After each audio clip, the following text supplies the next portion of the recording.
Здравствуйте, уважаемые телезрители! Вы смотрите программу «Багыт». У нас сегодня в гостях старший преподаватель кафедры экономики и бизнеса Карагандинского индустриального университета Тургумбаева Гульнар Тимировна. Здравствуйте. Приветствую вас. Добро пожаловать к нам в студию. Спасибо большое.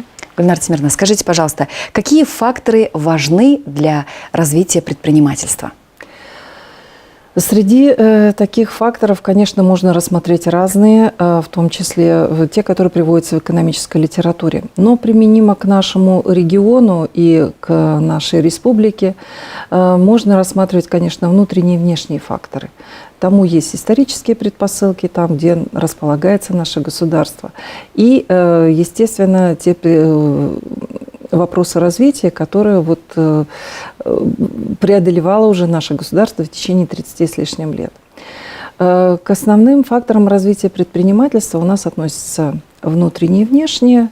В основном они рассматриваются на макроэкономическом уровне, таком как политика государства, законодательство государства, богатство государства и так далее. Ну и на микроуровне это, конечно же, готовность самого населения заниматься предпринимательской деятельностью.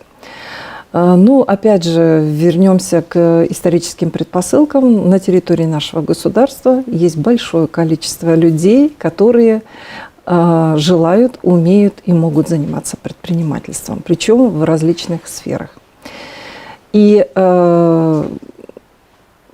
по отношению к государству мы тоже можем сказать, что у нас осуществляются всемирные направления и меры поддержки предпринимателей у нас в Республике Казахстан. Причем поддерживают предпринимательство на разном уровне, начиная от микроуровня, малого предпринимательства, среднего и крупного.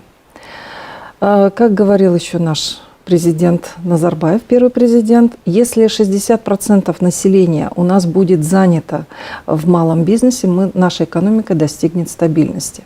Поскольку государство – это тоже не тот организм, который должен все тащить на себе. Мы и есть государство. То есть мы, как жители, должны не только иждивенчески относиться к государству, но и сами искать себе заработок, доход, и создавать рабочие места для других. И для этого сейчас в стране создаются хорошие условия. Государственные гранты, которые дают возможность развивать бизнес. Совершенно верно. Вот когда мы слушаем послание президента, мы каждый раз испытываем такую радость от того, что большое внимание уделяется именно, поскольку есть сфера образования, именно образованию. А поскольку именно государство размещает государственный заказ на подготовку специалистов в различных сферах. И большая часть подготовки специалистов именно располагается, размещается на подготовку студентов технических образовательных программ. То есть нам нужны инженеры в разных отраслях, в промышленности, и в сельском хозяйстве, и в сфере IT-технологий, во многих других. Я нисколько не умаляю роль наших уважаемых педагогов, врачей и так далее. Это тоже нужно. Но промышленность – это все-таки в приоритете. Да, в приоритете, поскольку все-таки мы должны поднимать нашу экономику, а основным флагманом экономики является промышленность. В нашем университете уже не первый год, наряду с такими традиционными образовательными программами технического направления, таких как металлургия и так далее, открыли новые образовательные программы, связанные с технологией фармацевтического производства. И очень много, кстати, на эту специальность выделяется именно государственных грантов. Очень много студентов к нам поступает. И они прямо горят желанием работать. Причем очень талантливые ребята, которые очень хорошо учатся и не только видят себя в будущем в виде наемных работников, но и стремятся создать как что-то свое. У нас в университете постоянно проходит, конкурс даже, но мы поддерживаем нашу талантливую молодежь и предлагали реализацию таких бизнес-идей, как изготовление мыла ручной работы, конфет и так далее. Вот был приезд вице-министра и министра науки и высшего образования к нам в Темиртау. Вот его этими конфетами угощали. Прекрасно. Да. Кроме этого, конечно же, допустим, наши студенты, они проявляют себя во многом. Причем многие ребята, они не только проявляют свои способности в рамках выбранной специальности, но и видят себя в другом. Допустим, студенты, получающие там образование в сфере IT-технологий, допустим, программной инженерии, они не только занимаются там, допустим, открытием, предоставлением услуг по ремонту компьютеров и программному обеспечению, но и какими-то другими проектами занимаются.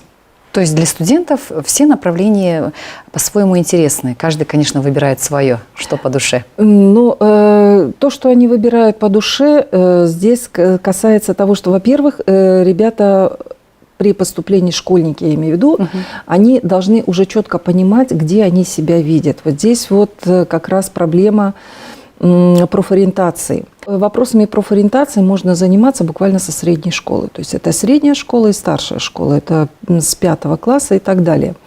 То есть можно у ребят уже, во-первых, в профшколах проводятся работы по выявлению наклонностей. Кто это, как мы всегда привыкли, технарь или гуманитарий, или физик, или спортсмен, или лирик, или кто-то. Вот. Здесь уже на первом этапе это все видно. Потом в старшей школе вот большая ошибка и родителей, и учителей в том, что они нажимают в основном на те предметы, которые дети знают. Но никак не проводится вот эта вот связь, взаимозависимость между теми знаниями, по которым они показывают хорошие результаты, и теми знаниями, которые им понадобятся в будущем. То есть нет связи между тем, что и сейчас, и будущем. Поэтому вот желательно для школьников проводить различные профориентационные встречи и даже экскурсии на предприятия. Вот в советское время так и было. Водили со знакомительными экскурсиями не только в учебное заведение. Ведь учебное заведение – это подготовка. А вот видеть, где и кем ты хочешь быть, вот это нужно видеть на предприятии.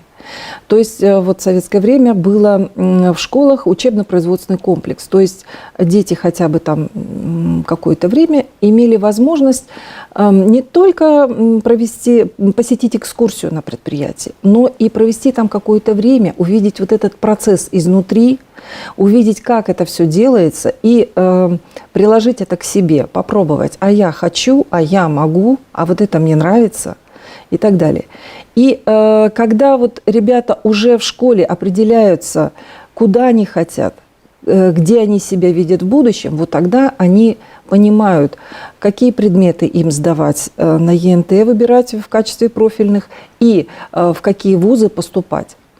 Опять же, нужно обращать внимание именно на образовательные программы, на которые вы хотите пойти учиться. Сейчас не просто нужно знать, вот я буду строителем. Поверьте мне, в строительной отрасли есть много разных направлений, и все они имеют свои особенности. Поэтому для определения будущей работы, будущей специальности необходимо, естественно, ознакомливаться с этой информацией. И это нужно делать не в момент, когда ребенок уже заканчивает школу, а гораздо раньше. То есть этим вопросом нужно уже озадачиваться после 9 класса, даже 9, 10 и 11. Любой университет, в том числе и наш, он работает в тесной связке именно с предпринимательскими организациями. То есть мы не существуем отдельно, как вот такая вот жесткая структура. Нет. В том-то и дело, что сейчас образование нацелено именно на потребителя. А потребителями являются именно предпринимательские организации, то есть фирмы, которым нужен, естественно, персонал. И мы, допустим, наш университет сотрудничает с такими вот крупными предприятиями, это обязательно, и с небольшими предприятиями.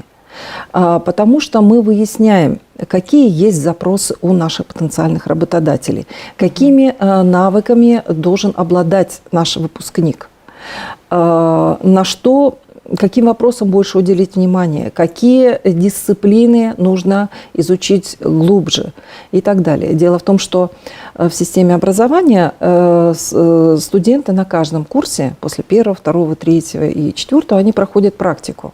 И лучше всего, если студенты на каждом курсе практику проходят именно на одном предприятии, потому что, во-первых, они получают более глубокие знания о предприятии, более глубокие знания о своей специальности, и они там тоже получают уже те профессиональные навыки, которые им понадобятся в будущем. Закрепляют таким образом. Да, и с точки зрения работодателей, вот к ним пришли ребята, группа, допустим, на практику, они там один курс летом поучились, уже работодатель взял кого-то на заметку. Ага, вот этот вот мне нравится, пусть он там еще доучится, и все, я его возьму.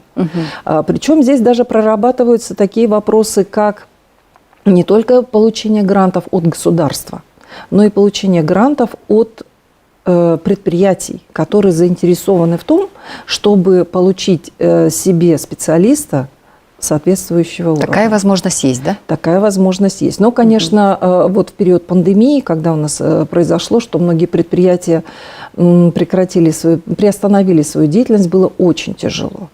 То есть было тяжело и родителям, те, которые обучали своего студента на платной основе, и было тяжело предприятиям, потому что, сами понимаете, ограничения в деятельности, нет дохода – это провал.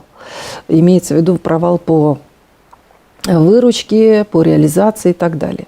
Но вот благодаря нашему государству, которое оказало поддержку именно тому слою предпринимателей, которые оказались под самым большим ударом, это микропредпринимательство и малое предпринимательство. Если вы помните, тогда как раз давали в месяц хотя бы минимальную заработную плату, чтобы люди могли просто прожить. Потому что у многих опустились руки. Те, кто занимался предпринимательской деятельностью. Хорошо, если вид предпринимательства был такой, который можно было приостановить на время. Там, допустим, ателье или парикмахерская. А если у вас, простите, сельское хозяйство, теплицы и так далее, то есть у вас гибнет урожай, вы не можете... И нужен постоянный оборот. Разумеется. То есть те, которые у нас невозможно прекратить с непрерывным производством.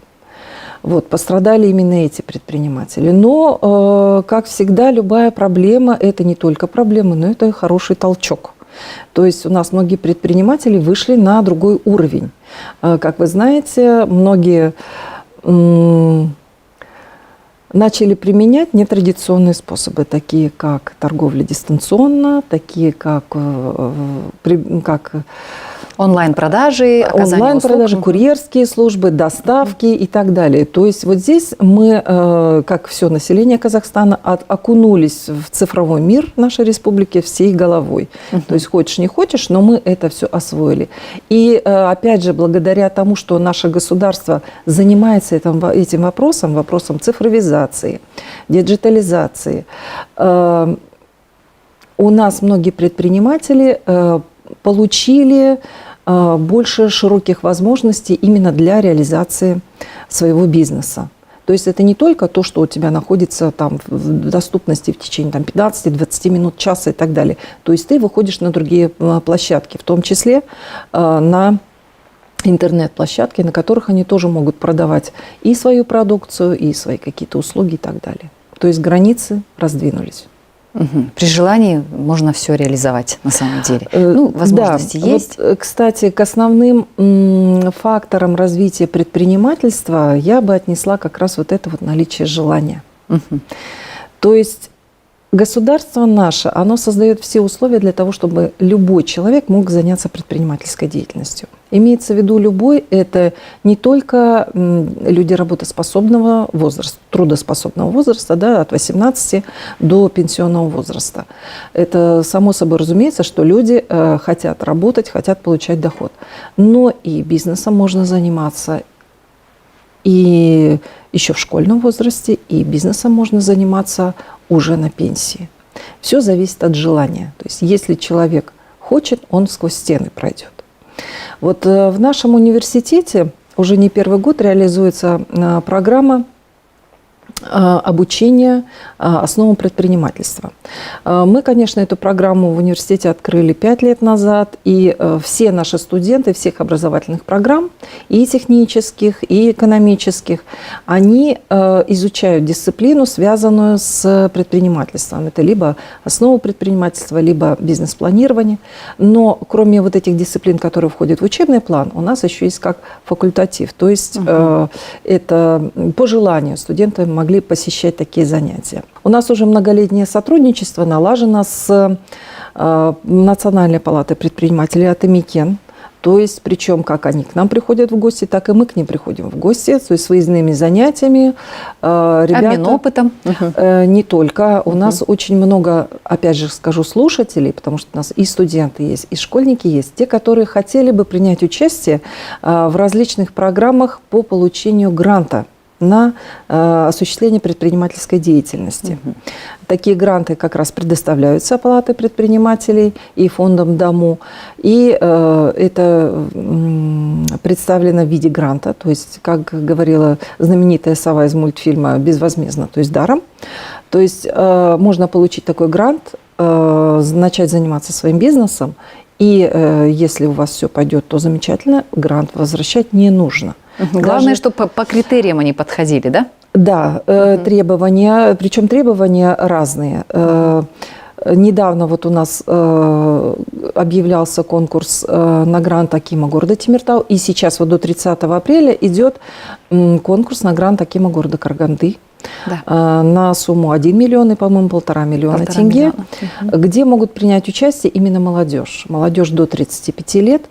Но если, допустим, в прошлом году требования к участникам таких грантов были жестче, то есть там была основной упор на поддержку участников из уязвимых слоев населения. То есть это люди, имеющие, допустим, инвалидность, люди, относящиеся к категории получающих адресную социальную помощь, люди, имеющие статус кандаса и так далее. То есть те, кто хотел бы заняться бизнесом, но получить поддержку больше негде.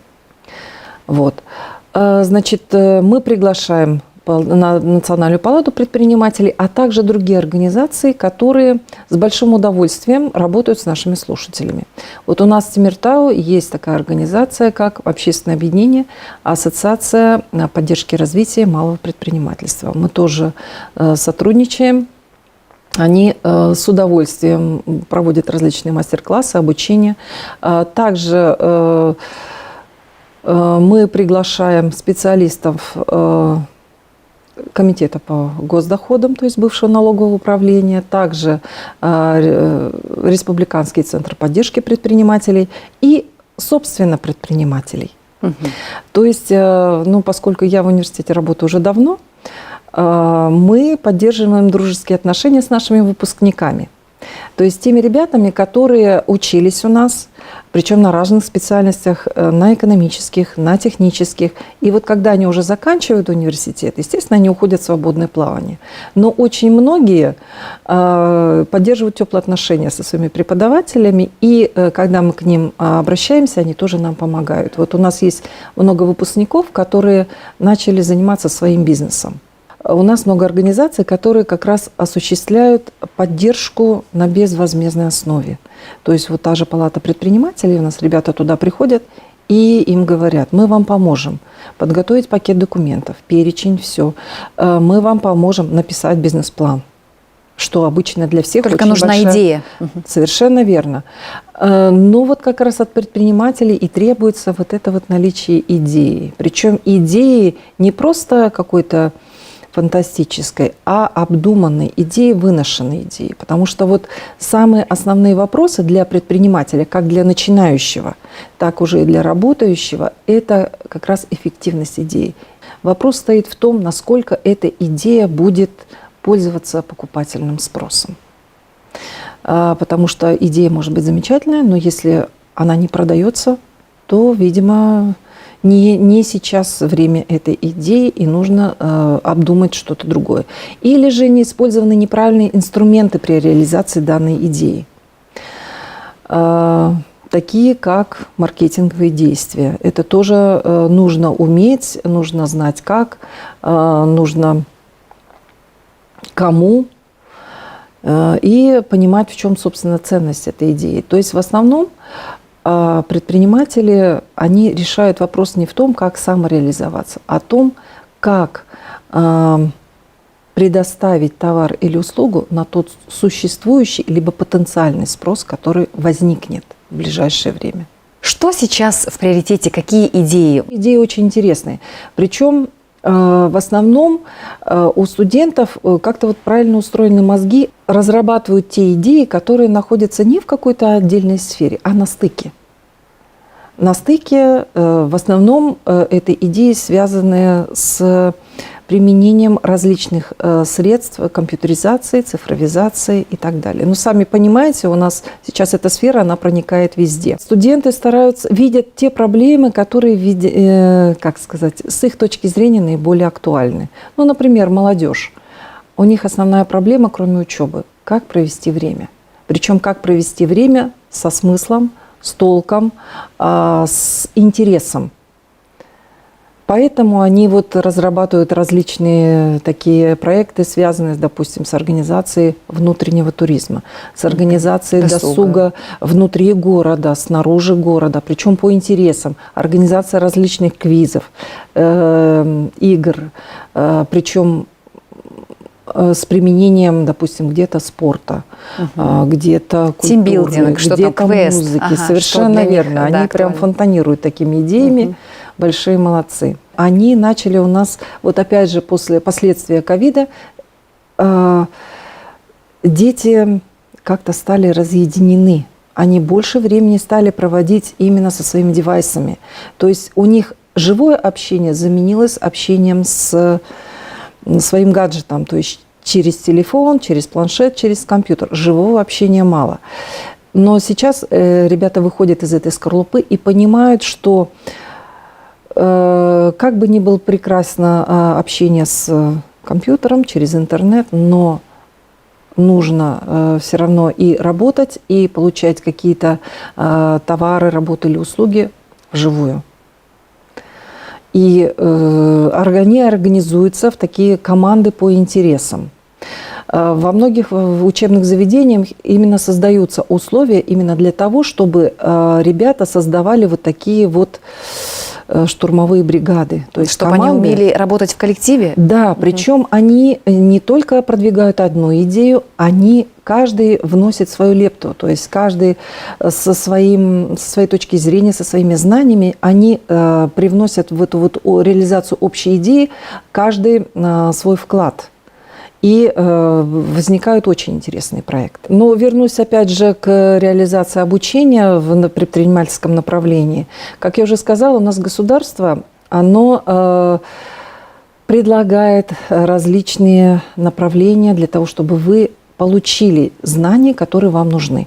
То есть вы, допустим, вот по предпринимательским навыкам вы можете получить знания в Палате предпринимателей, это МИКЕН, в Фонде домов, в Центре поддержки предпринимателей, в любом учебном заведении есть курсы предпринимательства. Онлайн огромное количество курсов. Кроме школьников, кроме наших студентов, мы еще проводим обучение навыкам финансовой грамотности в рамках Серебряного университета. То есть, это уже старшее да, поколение. Это поколение, я даже не знаю, какой возраст плюс, но это старшее поколение.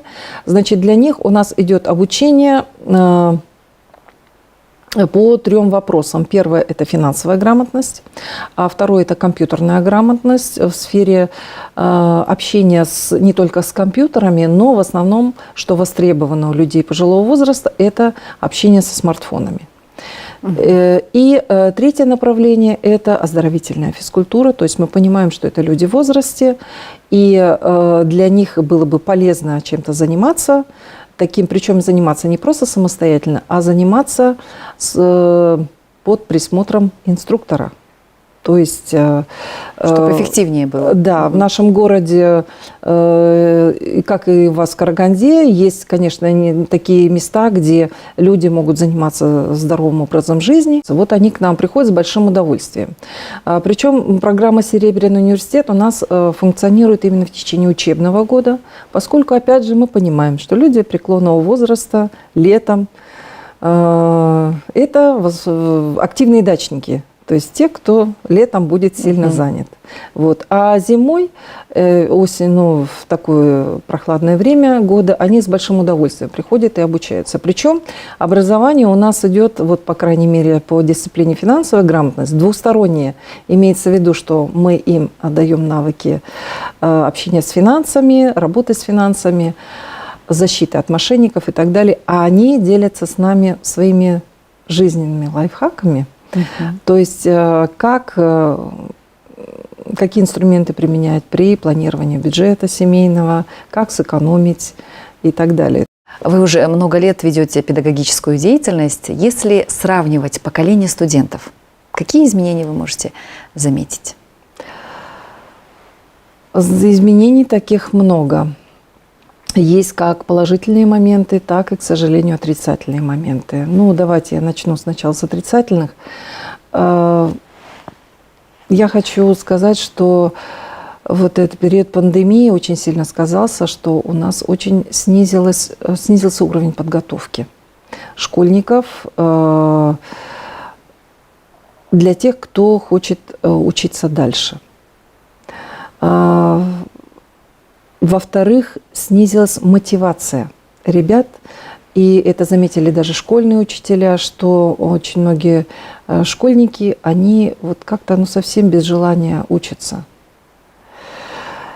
Вот. А из положительных моментов как раз то, что среди тех ребят, у которых есть желание учиться, получать новые знания, новые навыки, для них вот такая вот возможность расширилась с помощью интернета. То есть ребята теперь не ограничены размерами, вернее, границами своего города и так далее. Они могут получать различные знания онлайн, тоже где-то есть платная основа, где-то бесплатная основа, причем получать такие знания со всего мира и даже на любом языке.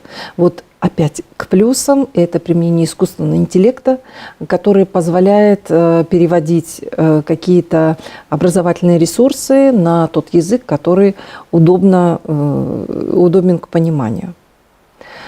Опять же, из плюсов. Многие ребята уже в школе, те, которые определяются своим дальнейшим направлением, сейчас есть возможность у них реализовывать какие-то свои проекты.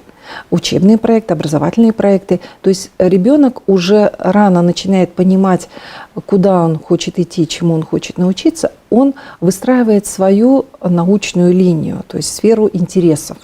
И он с ней продолжает после окончания школы работать в высшем учебном заведении.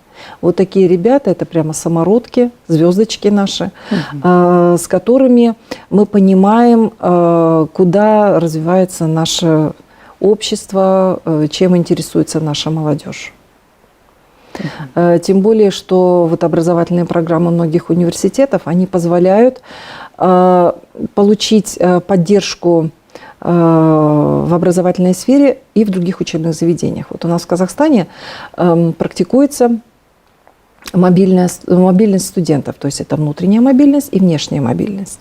Внутренняя – это когда студенты одного учебного заведения могут на один семестр поехать обучаться в другое учебное заведение, либо же поехать вообще за границу. Вот в нашем университете ребята выезжают, учатся в Чехии, в Польше, даже сейчас не скажу в каких еще, но имеют возможность. Приезжают, конечно, они полны впечатлений от того, как проходит процесс обучения за границей. Причем участие в такой мобильности в основном принимают ребята, которые обучаются на гранте. То есть государство это полностью финансирует, это входит в эти деньги обучения, то есть бесплатная основа. От ребят требуется соответствие требованиям, естественно, ну и наличие специальных документов, которые необходимы. Это очень хорошая возможность. Разумеется. И поэтому, опять же, совет родителям, когда вы думаете о будущем детей, поинтересуйтесь, спросите, неоднократно спросите, потому что с первого раза, ну, не все сразу укладывается в голове, нужно все-таки это по полочкам разложить и так далее. То есть о выборе профессии уже в школьном возрасте должны говорить в семье. Не секрет, что сейчас очень многие родители не имеют столько времени посвятить время своим детям, поскольку вот как раз, если мы говорим о предпринимателях, то это те люди, которые очень много времени отдают своему бизнесу. То есть это не так, как наемный работник. Он пришел, свои 8 часов отработал, пришел домой, все, он свободен. Предприниматель – это, к сожалению, тот человек, который в своем бизнесе 24/7. Но, опять же, предприниматели не зацикливают все на себе, то есть они должны уметь глобально мыслить, уметь делегировать полномочия, то есть организовывать работу и так далее. Но этому невозможно научить, этот человек должен обладать такими способностями уже сам.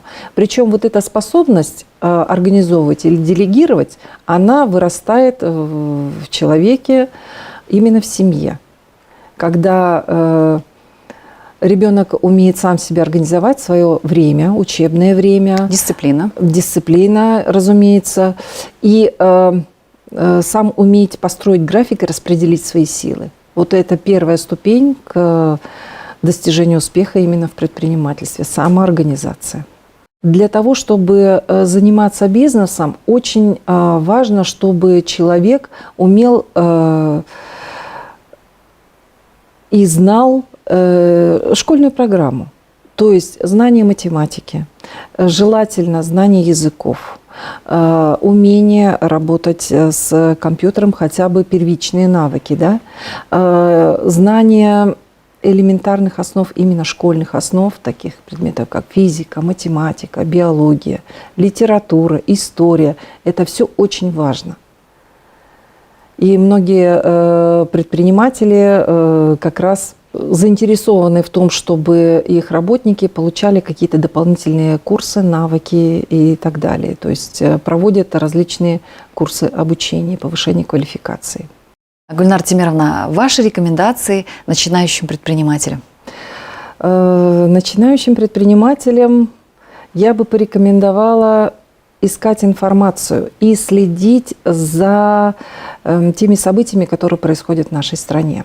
То есть, вот, допустим, много, как сказать, идей можно почерпнуть из тех направлений, по которым у нас будет осуществляться государственная поддержка. Вот, допустим, сейчас у нас события, к сожалению, не сильно радостные в стране, такие как наводнения, такие как нарушения в работе различных энергетических, энергоснабжающих систем. И вот как раз я бы хотела сказать о том, что у нас в стране будет финансирование, строительство различных сооружений, связанных с водными ресурсами, замена и ремонт различных энергоснабжающих и проводящих систем.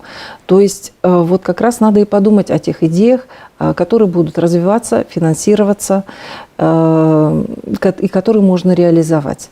И вообще, как бы любой бизнес – это всегда такой, знаете, осознанный хозяйский взгляд на то, чего нет, что было бы хорошо исправить, какая вот услуга хотелось бы, чтобы появилась. Вот она прямо как почка вот сейчас должна раскрыться, и эта услуга будет пользоваться спросом. Необходимо. Необходимо, да. Многие идеи, как говорил один замечательный ученый, не обязательно придумывать что-то новое, можно где-то заимствовать.